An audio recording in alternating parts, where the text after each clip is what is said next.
गरिहालौँ। हजुर, सबैलाई नमस्कार। यो प्रशंसा चौतारीमा यहाँहरू सबैलाई हार्दिक नमस्कार छ। र यसमा खास गरेर मैले सबैलाई अनम्युट गरिदिन्छु, हजुरहरूलाई अहिलेलाई म्युट गरिदिन्छु। हजुरहरूले अनम्युट गर्नु होला र त्यसपछि बोल्दाखेरि अनम्युट गर्नु होला, अन्यथा चाहिँ नै यो म्युट गरिएको छ, अथवा आफैले खुलिहाल्यो भने पनि म्युट गरिदिने अनुरोध गर्दछु। र प्रशंसा संरक्षण समूहको यो चाहिँ नै एक किसिमले सबैलाई समन्वय गर्ने तरिकाले एउटा चाहिँ प्रशंसा चौतारी भनेर हामीले एक किसिमको कुनै सबै संस्थाहरू मिलेर एउटा चाहिँ प्रशंसा चौतारीमा छलफल गर्दै गइरहेका छौँ। आज 9औं श्रृङ्खला हो र यसमा चाहिँ बैतडी सेवा समाज, त्यसै सृजनशील प्रशंसा महिला समाजको सक्रिय सहभागिता हुँदाहुँदै अरू सङ्घ संस्थाहरूले पनि आफ्नो किसिमको सहभागिता जनाइराख्नु भएको छ। जस्तै दार्चुला समाज, त्यसै गरेर डडेलधुरा समाज, डोटेली समाज, बजाङ समाज, अछामी समाज, यो सबै सुदूरपश्चिमका सबै समाजहरू सक्रिय रूपले अब तयार हुँदै हुनुहुन्छ। सबैको सहभागिता छ यसमा र सबैलाई म यो कार्यक्रममा हजुरहरूलाई स्वागत गर्न चाहन्छु। आजको जान्नै पर्ने कानुनका कुराहरू र न्याय सम्बन्धीका कुराहरू को बारेमा काठमाडौँ बार एसोसिएसनका सचिव श्री अधिवक्ता दमन बहादुर चन्दज्यूले आफ्नो भनाइ राख्नुहुनेछ। उहाँ 20 वर्षदेखि कानुन व्यवसायीको रूपमा कानुनमा सेवा गर्दै आइराख्नु भएको छ र उहाँले चाहिँ यो एउटा कानुनको सुरुवात के, कानुनमा बुझ्नुपर्ने कुरा के हुन् भनेर यसको बारेमा चाहिँ नि बुझ्ने कुराहरू गरिराख्नु भएको छ, सुरु गर्नुहुन्छ र उहाँले।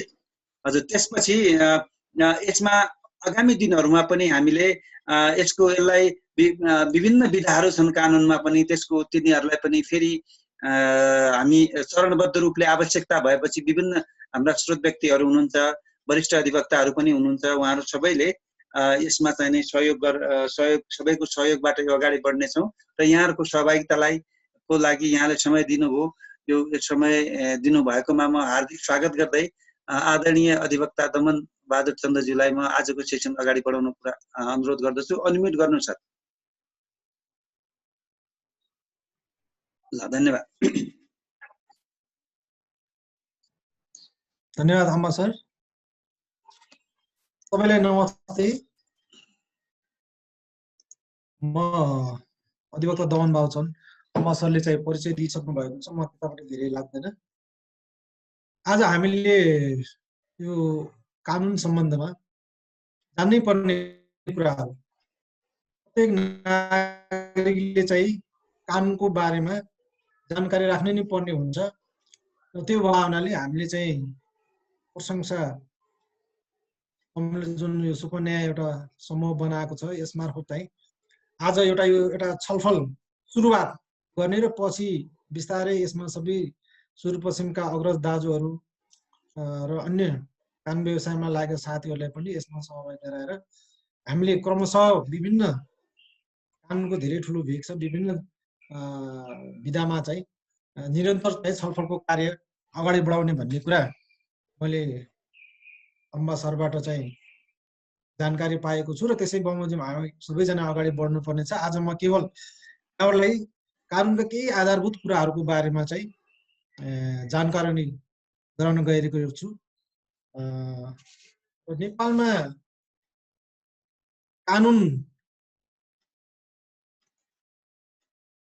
कानुनी प्रक्रियाको सुरुवात कहिलेदेखि भयो भन्ने लिखित त्यस्तो एकिन डाटा चाहिँ नभए पनि विक्रम सन् 1411 मा जयश्री मल्लको पालामा न्यायिक सुधार भएको रहेछ। त्यतिखेर चोरी गर्ने मृत्युदण्ड दिने अनि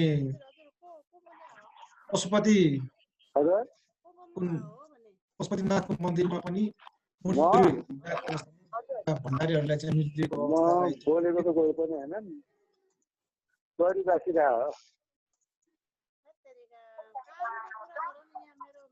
कसको रहेछ? म एकैछिन हेरिहाल्छु है। आइफोन कसको? ल हजुर, ल ल ल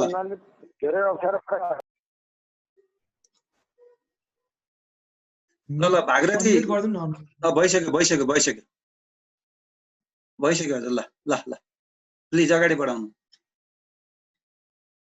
त्यसै गरी राजाराम शाह पालामा पनि केही न्यायिक सुधारहरू भएको रहेछ। त्यसै गरी अंशु वर्माले लिच्छवीकालीन हुँदै पृथ्वीनारायण शाहको कानुनी सुधारदेखि लिएर भीमसेन थापाको कार्यकालमा पनि केही न्यायिक सुधारहरू भएका थिए। तत्कालीन अवस्थामा के थियो भन्दाखेरि हुकुम क्रमाङ्कबाट चाहिँ कुनै पनि कुराको बारेमा चाहिँ कानुन बनाउने न्याय गर्ने अवस्था थियो। तत्सब आएर राजा सुरेन्द्र वीर विक्रम शाहको पालामा 1910 मा जङ्गबहादुर राणाले चाहिँ संहिताबद्ध ऐन मुलुकी ऐन एउटा लागू गर्यो, जसमा चाहिँ 63 महलहरू थिए र यो नै हाम्रो पहिलो नेपालको कानुन इतिहासमा चाहिँ एउटा लिखित संहिताबद्ध दस्तावेज हो। र यो भन्दै गर्दाखेरि म यहाँहरूलाई कानुन के हो त भन्ने कुराको बारेमा सामान्य जानकारी गराउन चाहन्छु। वास्तवमा कानुनका सन्दर्भमा विधिशास्त्र हिसाबले आफ्नो परिभाषा गरे तापनि यसको व्यवहारिक रूपमा हामीले भन्दाखेरि अहिलेको अवस्थामा चाहिँ विधायकले पारित गरेको ऐन कानुन नियम विनियम र पटक पटक राजपथमा निस्केका नीति निर्देशन समेतलाई जनाउँछौँ र जुन कुरा हामी सबैले परिपालन गर्नुपर्छ, जुन कुरा कानुनले गर भन्छ त्यो हामीले गर्नुपर्छ र जुन कुरा गर्नु हुँदैन भन्छ त्यो कुरा हामीले गर्नु हुँदैन र कानुनले नगर भनेको कुरा यदि हामीले गर्यौँ भने त्यसको लागि हामीले दण्ड सजायको भागीदार हुनुपर्ने हुन्छ। र कानुनको स्रोत भनेको यसमा डिपमा जान छोटकरीमा भनिरहेको छु। कानुनको स्रोतको रूपमा विधान छ, प्रथा परम्परा र विध पुराणहरू र नजिरहरू पनि छन्, जसलाई हामीले जजमेन्ट ल पनि भन्छौँ। र नेपालमा 2004 सालमा पहिलो पटक संवैधानिक कानुन आयो र संविधान भनेको देशको मूल कानुन। अहिले लगभग 340 वटा जति ऐनहरू छ र 332 वटा जति नियमावलीहरू छन्। यसमा विभिन्न सेक्टरको अलग अलग कानुनहरू निर्माण गरिएको छ भने हामी कहाँ अहिले 2004 साल, त्यसपछि 2007 साल, 2015, 2047, 2063 र 2072 गरी अहिले हामी 2072 को संविधान अन्तर्गत हामीहरू सबै राज्य व्यवस्था कानुन व्यवस्था सबै सञ्चालन भइरहेको अवस्था छ। यो संविधानमा धेरै कुराहरूको कानुनी व्यवस्था गरिएको छ। त्यसमध्ये हामीले जान्नै पर्ने कुराहरूमा चाहिँ यहाँलाई निवेदन गर्न चाहन्छु। संविधानको भाग 3 मा मौलिक हक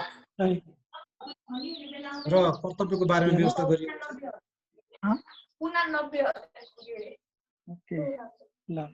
कृपया अनम्युट गरिदिनु होला, अनम्युट गरिदियो भने सजिलो हुन्छ। संविधानको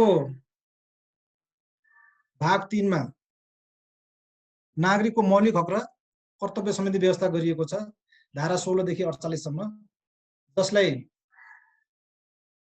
हामीले मानव अधिकार पनि भन्ने गरेका छौँ। यसमा धारा 16 देखि 48 सम्म हामीलाई नागरिकहरूलाई अत्यावश्यक चाहिने स्वतन्त्रताका हक, समानताका हक, स्वास्थ्य सम्बन्धी हक, शिक्षा सम्बन्धी हक लगायतका महत्त्वपूर्ण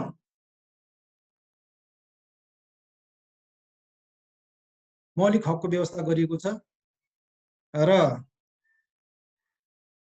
धारा 48 मा चाहिँ नागरिकको कर्तव्यको व्यवस्था पनि गरेको छ। हामीले चाहिँ नेपालको सांसदता अखण्डताका लागि हामीले सधैँ क्रियाशील रहनुपर्ने र संविधान कानुनको परिपालन गर्नुपर्ने लगायतका कुराहरू यसमा धारा 48 मा व्यवस्था गरिएको छ।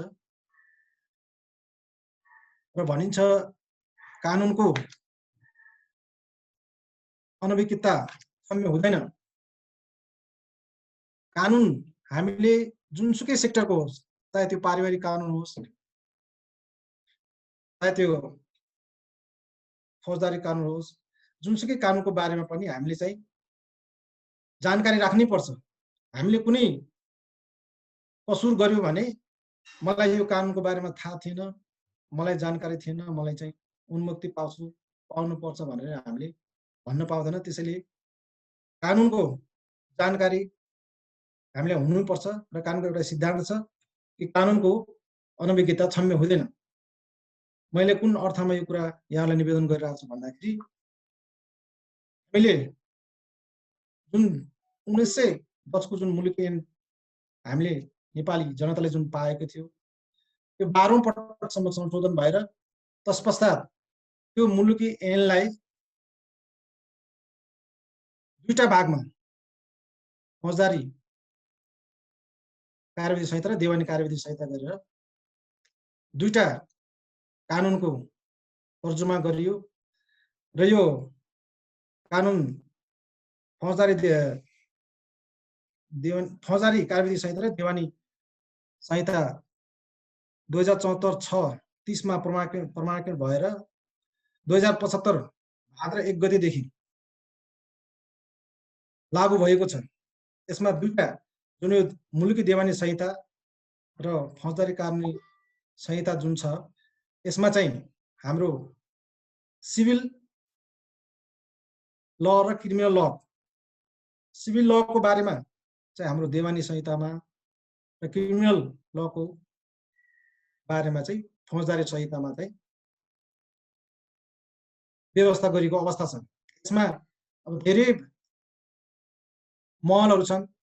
म सबै कुराहरू यहाँहरू समक्ष अहिले समय हामीसँग छोटो भावना चाहिँ यसमा धेरै कुराहरूको बारेमा मैले सबै कुराहरूको बारेमा चाहिँ यहाँहरूलाई राख्न सक्ने अवस्था छैन र म आज चाहिँ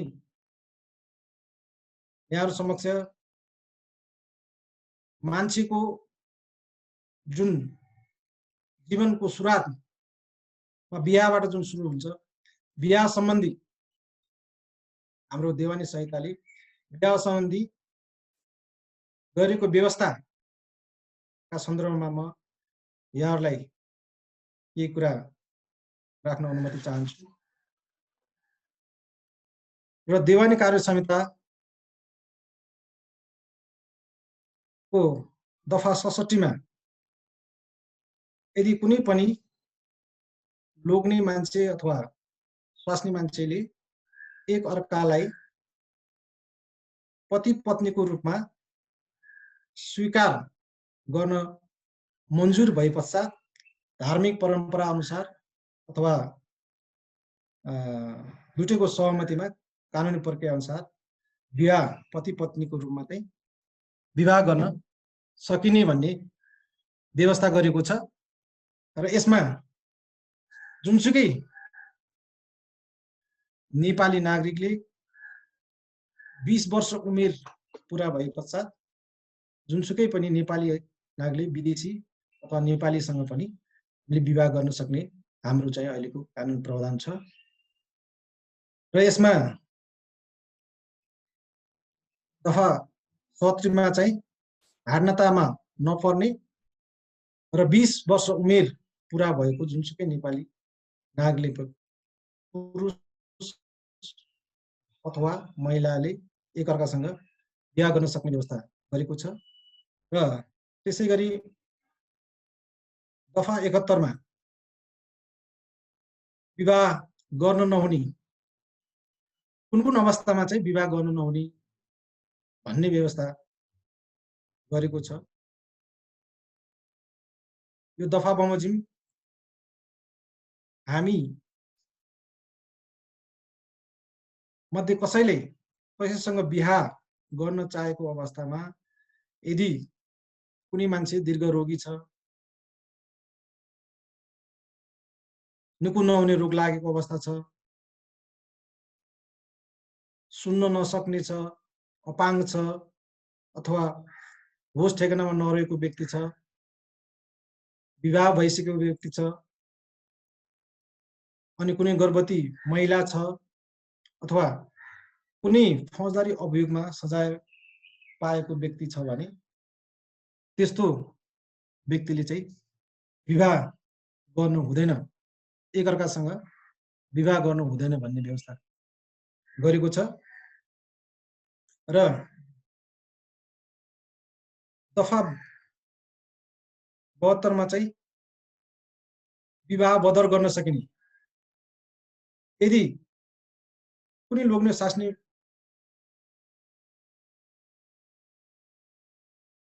बीचमा बिहा भएको छ र कस्तो अवस्थामा चाहिँ विवाह बदर हुन्छ भन्दाखेरि कुनै मान्छे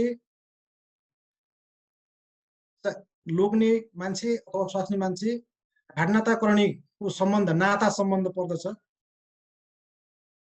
अथवा केटा र केटी दुईटैको मन्जुरी छैन भने त्यो चाहिँ विवाह बदर हुन सक्छ। त्यसैगरी दफा 73 मा पनि उमेर नपुगेको, 20 वर्ष नपुगेको अथवा दफा 71 मा मैले अघि भने जुन झुक्याएर बिहा गरेको, जुन रोगी अथवा विवाह भइसक्यो अथवा गर्भवती अथवा फौजदारी अभियोग लागेको मान्छे हुँदाहुँदै सधैँ मान्छे भने झुक्क्यानमा पनि पारेर केटा अथवा केटीले चाहिँ बिहा गर्यो है, त्यो बिहा पनि बदर हुन सक्छ। त्यसैगरी दफा 74 मा चाहिँ हामीले अहिले जुन कुराहरू गर्यो, बदर हुने बिहा जुन चर्चा गर्यो, यदि कुनै मान्छेको लोग्ने स्वास्नी बीचको बिहा बदर हुने अवस्था सिर्जना भयो भने त्यो बिहा पश्चात जन्मेको बच्चाको चाहिँ कानुनी रूपमा उसले पाउने अंश हकको कुरा चाहिँ सुरक्षित नै रहन्छ। र यसमा चाहिँ यदि कुनै पुरुष अथवा महिला बीच जबरजस्तीकरणी भएर अथवा हाडनाताकरणीमा चाहिँ बिहा भएर बच्चा जन्मेको छ भने त्यस्तो शिशुको चाहिँ कानुनी हक चाहिँ सुरक्षित नै रहन्छ। त्यो दफा 75 मा व्यवस्था गरेको अवस्था छ। र हामीले बिहा दर्ता गर्दाखेरि बिहा अब धेरै जसो हाम्रो समाजमा के छ भने चाहे त्यो परम्परागत रूपमा गरेको बिहा होस्, चाहे त्यो मन्दिरमा गएर गरेको बिहा होस्, प्रेम विवाह भन्छौँ हामी जसलाई, त्यसले चाहिँ हामीले दर्ता गर्नुपर्ने हुन्छ। दर्ता हामीले चाहिँ सम्बन्धित स्थानीय बिहा गरे पश्चात सम्बन्धित स्थानीय निकायमा गएर दर्ता गर्नुपर्ने हुन्छ। बिहा दर्ता नगर्यो भने पछि हामीलाई चाहिँ के हुन्छ भन्दाखेरि चाहे त्यो स्वास्नी मान्छेलाई हो चाहे त्यो लोग्ने मान्छेलाई हो र कानुनी कठिनाइ उत्पन्न हुन्छ। त्यसले गर्दाखेरि चाहिँ बिहा दर्ता गर्नुपर्ने कुरा दफा 76 मा चाहिँ व्यवस्था गरिएको छ। अब हामीले बिहा दर्ता कसरी गर्ने, बिहा त गर्ने भन्यो तर बिहा कसरी कुन अवस्थामा गर्न सकिन्छ, कुन अवस्था गर्न सकिन्छ भन्ने कुराको हामीले चर्चा गर्यौं अहिले। र बिहा दर्ता गर्ने प्रक्रियाहरू दर्ताद्वारा वा बिहा कसरी गर्ने, अहिलेको हाम्रो देवानी संहिताले के व्यवस्था गरिदिएको छ भन्दाखेरि बिहा दर्ता गर्दाखेरि सम्बन्धित जिल्ला अदालतमा, जस्तो काठमाडौँ जिल्ला अदालत छ, धेरै जस्तो मान्छेहरूले नेपालभरिका केही मान्छेहरू चाहिँ यहाँ चाहिँ काठमाडौँमा बसोबास गरेको अवस्था छ र उहाँहरूको काठमाडौँको वासी हो भने उहाँहरूले चाहिँ सिफारिस, स्थानीय निकायको सिफारिस ल्याउनु पर्दैन। काठमाडौँ भ्यालीभन्दा बाहिरको मान्छे भने अथवा विदेशीसँग बिहा गर्न लाग्छ भने उनीहरूले चाहिँ के गर्नुपर्छ भने स्थानीय निकायको अस्थायी बसोबासको सिफारिस ल्याउनुपर्छ र अविवाहित भएको सिफारिस ल्याउनुपर्छ र विदेशीको हकमा चाहिँ सम्बन्धित एम्बेसीबाट नो अब्जेक्सन लेटर ल्याएर जिल्ला अदालतमा दुई जना साक्षी राखेर बिहा दर्ताको लागि निवेदन दिन सकिन्छ। र निवेदन दिइसके पश्चात भोलिपल्ट चाहिँ अदालतले दुवै पक्ष बिहा गर्नु उपयुक्त छ भने अदालतले चाहिँ दुईजनाको बिहा गराई बिहा दर्ता प्रमाणपत्र चाहिँ उपलब्ध गराउँछ। नेपाल सरहदभित्रको कुरा। र यदि नेपाल बाहिर हामी कोही बिहा गर्न चाहन्छु भने नेपाली राजदूतावास अथवा महावाणिज्य राजदूतावासबाट पनि हामीले यही प्रक्रिया बमोजिम चाहिँ निवेदन दर्ता गरेर बिहा दर्ता गराउन सकिने अवस्था छ। अनि त्यसै गरेर बिहा महिलाहरूको हकमा के छ भन्दाखेरि कतिपय महिलाहरूको थरको समस्या हुन्छ। बिहा पश्चातै नागरिकतामा थर्की राख्ने, यसको सन्दर्भमा चाहिँ हाम्रो दफा 81 मा चाहिँ थर परिवर्तन सम्बन्धी व्यवस्था गरिएको छ। विवाहित महिलाले चाह्यो भने आमा बाबुको थर र पतिको थर दुईटैको थर पनि नागरिकतामा राख्न सक्ने व्यवस्था गरिदिएको छ। र यदि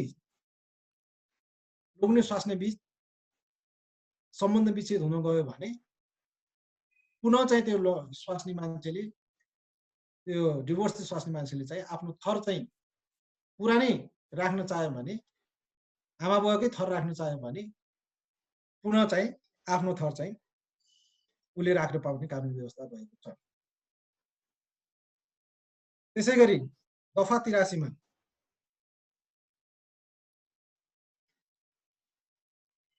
पुनः विवाह गर्न सक्ने व्यवस्था गरिएको छ।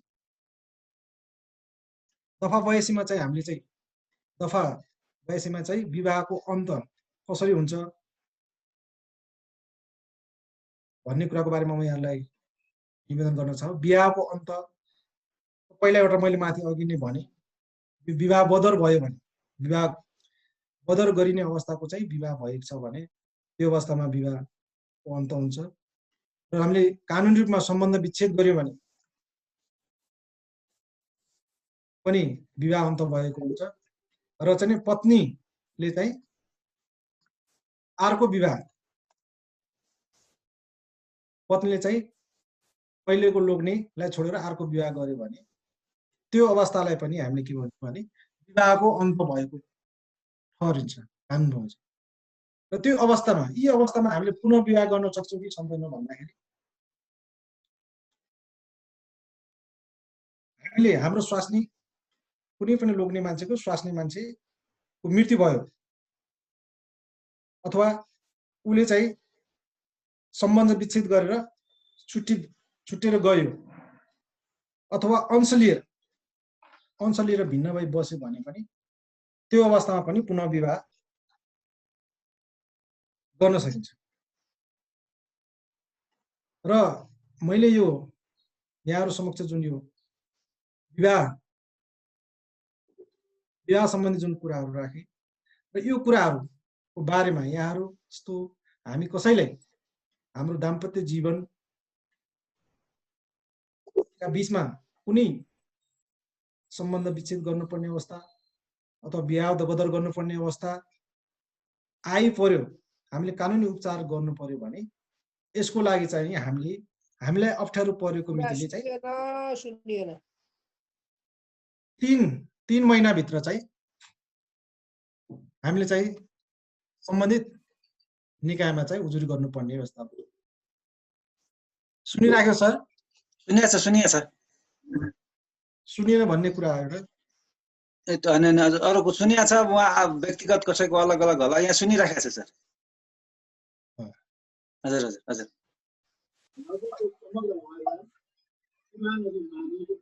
सुनिएछ, म्युट गरे होला कसैले नसुन्ने। म्युट भन्दा आफ्नो केही प्रब्लम होला सर, म्युटले त फरक पर्दैन।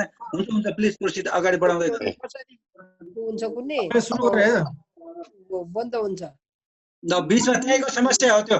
ल ठीक छ, अगाडि बढाउँदै गरौँ सर। हुन्छ त्यहीको आफ्नै समस्या हो भाउजू त्यो। दमन सर तपाईँ आफ्नो उ गर्नु है, मैले अनम्युट गरेँ सबै गर्दा तपाईँको पनि भयो, त्यहाँ उ गर्नु त, मिलाउनु त। म्युट भएको छ।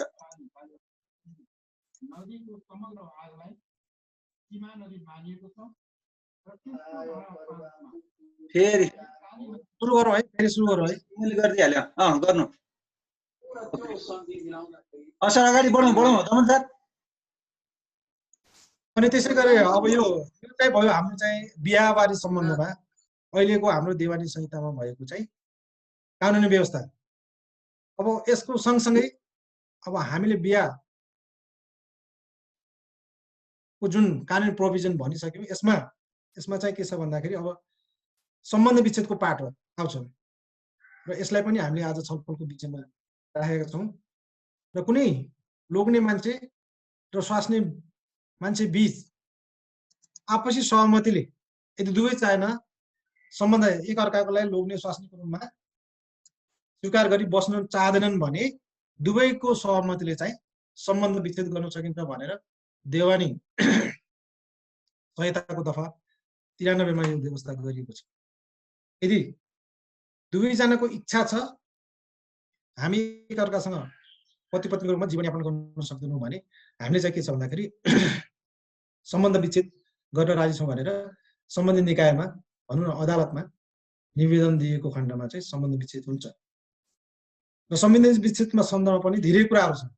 यसमा चाहिँ हामीले अब अंशको कुराहरू छ, बालबच्चाहरूको कुरा छ र यसलाई चाहिँ अब कन्डिसनहरू पनि छ कुन कुन अवस्थामा चाहिँ सम्बन्ध विच्छेद मान्छेले चाहिँ चाहने बित्तिकै सम्बन्ध विच्छेद हुने हो कि होइन र यसको कानुनी प्रोभिजन के छ भनेर म यहाँहरूलाई यस सम्बन्धमा चाहिँ केही कुराहरू चाहिँ राख्ने अनुरोध चाहन्छु।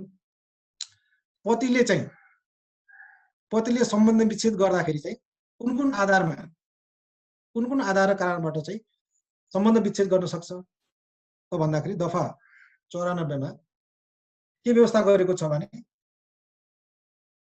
अंश मानाचामल लिई भिन्न भएको अवस्थामा बाहेक कुनै स्वास्नी मान्छेले चाहिँ अंश मानाचामल लिएर भिन्न भएको अवस्था छ भने त्यो कन्डिसन बेग्लै भयो। यदि त्यो अवस्था छैन त्यो अवस्था बाहेक कुनै स्वास्नी मान्छेले लोग्ने मान्छेलाई चाहिँ लगातार 3 वर्ष छोड्यो भने त्यो अवस्थामा चाहिँ लोग्ने मान्छेले के छ भन्दाखेरि सम्बन्ध विच्छेदको लागि चाहिँ निवेदन दिन सक्छ। यो अहिलेको जुन देवानी संहिता आयो योभन्दा पहिला चाहिँ लोग्ने मान्छेले स्थानीय निकायबाट चाहिँ सम्बन्ध विच्छेद गर्नु पर्थ्यो। सामान्य सर्वोच्च अदालतबाट चाहिँ यस सम्बन्धमा चाहिँ यो चाहिँ के हो भने स्वास्नी मान्छेले चाहिँ सिधै अदालतमा गर्न पाउने, लोग्ने मान्छेले चाहिँ किन स्थानीय तहबाट चाहिँ सम्बन्ध विच्छेद गर्नु पर्यो यो चाहिँ समानता भएन भनेर सामान्य सर्वोच्च अदालतबाट जुन रिट परेको थियो रिटको आधारमा चाहिँ सामान्य सर्वोच्च अदालतले चाहिँ निर्देशक आदेश फैसला जुन गरेको थियो कि लोग्ने मान्छेलाई समेत अदालतबाटै सम्बन्ध विच्छेद गर्न पाउनुपर्छ र त्यो अधिकार दिनुपर्छ भनेर त्यो बेसिसमा अहिले चाहिँ आएको मुलुकी संहितामा चाहिँ केटा मान्छे लोग्ने मान्छेले पनि सिधै चाहिँ अदालतमा चाहिँ सम्बन्ध विच्छेदको निवेदन दिन सक्ने अवस्था छ। पहिलो कन्डिसन 3 वर्ष स्वास्नी मान्छेले लोग्नेलाई छोडेको हुनुपर्छ र दोस्रो चाहिँ स्वास्नी मान्छेले घरबाट निकालिदिएको, स्वास्नी मान्छेले चाहिँ लोग्नेलाई खाना लाउन नदिकन गाली ग्लोज गरेर अवध व्यवहार गरेर चाहिँ घरबाट निकालिदिएको अवस्था छ भने त्यस्तो अवस्थामा पनि लोग्ने मान्छेले चाहिँ आफ्नो स्वास्नीलाई चाहिँ सम्बन्ध विच्छेदको लागि निवेदन दिन सक्छ। त्यसैगरी अर्को तेस्रो चाहिँ आधार कारण के छ भन्दाखेरि कुनै स्वास्नी मान्छेले लोग्ने मान्छेलाई उसको अङ्गभङ्ग हुने गरी अथवा मानसिक यातना पीडा दिने गरी अथवा जानेसम्म कुनै व्यवहार गर्यो भने त्यो अवस्थामा समेत लोग्ने मान्छेले चाहिँ स्वास्नी मान्छेलाई चाहिँ सम्बन्ध विच्छेदको लागि चाहिँ निवेदन दिन सक्ने व्यवस्था गरेको छ। यो चाहिँ के हो भन्दाखेरि केटा मान्छेले लोग्ने मान्छेले चाहिँ सम्बन्ध विच्छेद दिने अवस्था र त्यसैगरी स्वास्नी मान्छेले कस्तो अवस्थामा चाहिँ सम्बन्ध विच्छेदको लागि निवेदन दिन सक्छ अथवा सम्बन्ध विच्छेद गर्न सक्छ भन्दाखेरि यसमा चाहिँ दफा 95 मा चाहिँ लोग्ने मान्छेले स्वास्नी मान्छेलाई अंश मानाचामा लिई भिन्न भए अवस्था बाहेक लगातार 3 वर्ष छोडेको अवस्थामा लोग्ने मान्छेले स्वास्नी मान्छेलाई लगातार 3 वर्ष स्वास्नी मान्छेबाट टाढा बस्यो, सम्पर्कै गरेन, सम्पर्कमा रहेन भने त्यस्तो अवस्थामा चाहिँ लोग्नेलाई चाहिँ सम्बन्ध विच्छेद गर्ने राइट स्वास्नी मान्छेमा उत्पन्न हुन्छ। त्यसैगरी स्वास्नी मान्छेलाई लोग्नेले कुटपिट गर्यो, खाना लाउन दिएन, घरबाट निकाल्यो भने त्यस्तो अवस्थामा पनि हामीले चाहिँ स्वास्नी मान्छेले लोग्नेलाई चाहिँ सम्बन्ध विच्छेद दिन सक्ने अवस्था उत्तेजना हुन्छ। त्यसै गरेर स्वास्नी मान्छेलाई अङ्गभङ्ग हुने गरी कुटपिट गरेमा अथवा मानसिक पीडा दिने गरी अथवा जानेसम्म जानेको कुनै काम व्यवहार गरेमा पनि स्वास्नी मान्छेले सम्बन्ध विच्छेदको लागि चाहिँ निवेदन दिन सक्ने अवस्था छ। अनि त्यसै गरी पतिले स्वास्नी मान्छेको पतिले चाहिँ अर्को श्रीमती ल्याएमा अथवा परस्त्रीसँग शारीरिक सम्बन्ध राखेमा अथवा आफूले पनि इच्छा विरुद्धको चाहिँ शारीरिक सम्पर्क राख्ने खोजेमा अथवा राखेमा पनि स्वास्नी मान्छेले सम्बन्ध विच्छेद गर्ने अधिकारको सृजना हुनेछ भनेर दफा 95 मा व्यवस्था गरेको छ। यस्तो अवस्थामा चाहिँ स्वास्नी मान्छेले चाहिँ आफ्नो लोग्नेका विरुद्ध सम्बन्ध विच्छेदको निवेदन दिई सम्बन्धित जिल्ला अदालतमा चाहिँ यसको काम कारबाही अगाडि बढाउन सक्ने अवस्था छ। र यसमा अब यो सम्बन्ध विच्छेदको चाहे त्यो केटा होस् चाहे केटी मान्छे होस्, दुवैले सम्बन्ध विच्छेदको लागि निवेदन दिइसके पश्चात अदालतबाट चाहिँ अब स्वास्नी मान्छेले अंश माग गरेको छ छैन, सन्तानको जायजन्म भएको छ छैन, यदि सन्तानको जायजन्म भएको छ भने उनीहरूको पालन पोषण कसले गर्ने, स्वास्नी मान्छेले गर्ने कि लोग्ने मान्छेले गर्ने, यी कुराहरूलाई विचार गरेर यो प्रकार मुद्दाको चाहिँ कानुनी कारबाहीहरू अगाडि बढाउँछ। र यही बीचमा सम्बन्ध विच्छेद गर्दाखेरि हाम्रो अदालती प्रक्रिया अलि लामो अलि झन्झटिलो हुने भावनाले चाहिँ यसमा चाहिँ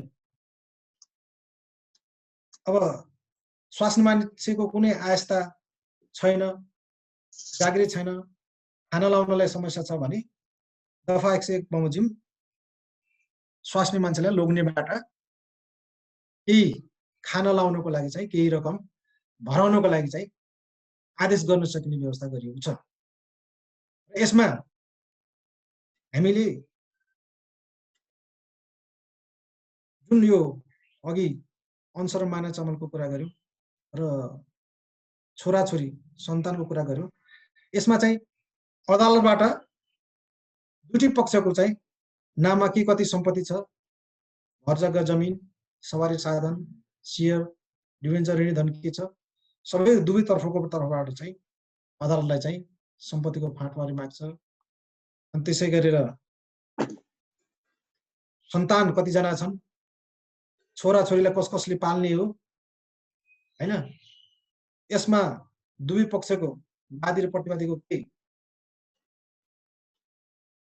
प्रतिक्रिया छ अथवा के समझदारी भएको छ कि छैन, यी कुराहरूलाई मध्यनजर गरेर सामान्यतः अदालतबाट के छ भन्दाखेरि बीचमा चाहिँ सबै कुराहरूको प्रमाण साक्षी सबै बुझेर चाहिँ अन्तिममा फैसला गर्ने अवस्थामा चाहिँ यदि स्वास्नी मान्छे र लोग्ने मान्छेको दुवैको सहमति छ भने, बच्चाहरूको हकमा दुवैको सहमति छ भने सहमति बमोजिम नै हुन्छ। यदि सहमति छैन भने 5 वर्षसम्मको बच्चा छ भने त्यो चाहिँ के छ भन्दाखेरि स्वास्नी मान्छेले नै पाल्नु पर्ने, स्वास्नी मान्छेले जिम्मामा रहने कानुनी व्यवस्था भएको छ। धमन सर, अब एकैछिनलाई गरौँ, खास गरेर अब अर्को फेरि रिजोइन हुनुपर्छ। हामीले एउटा जानकारी के गरौँ भने किन अब आज हामीले यो मुलुकी परिवार कानुनको बारेमा, खास मुलुकी ऐनको बारेमा सुरुदेखि सुरु गरेको हिसाबले पारिवारिक कानुनको कुरा गर्यौँ। आज यो पारिवारिक कानुनको कुराहरूमा अब केही प्रश्न छ अथवा सरको केही बाँकी छ भने एकैछिन रिकनेक्ट गर्नुपर्छ फेरि, र केही प्रश्नहरू हामीले यो के अरे मुलुकी ऐन 1910 देखि सुरु भएर अहिले चाहिँ मुलुकी ऐन नभएर मुलुकी देवानी संहिता 2074 भनेर आएको भन्ने जानकारी सरले गराउनु भयो। त्यसै अन्तर्गत पारिवारिक कानुनको कुरो गर्नु भएको हो। यसमा प्रश्न र अरू कुराहरू फेरि अरू विभिन्न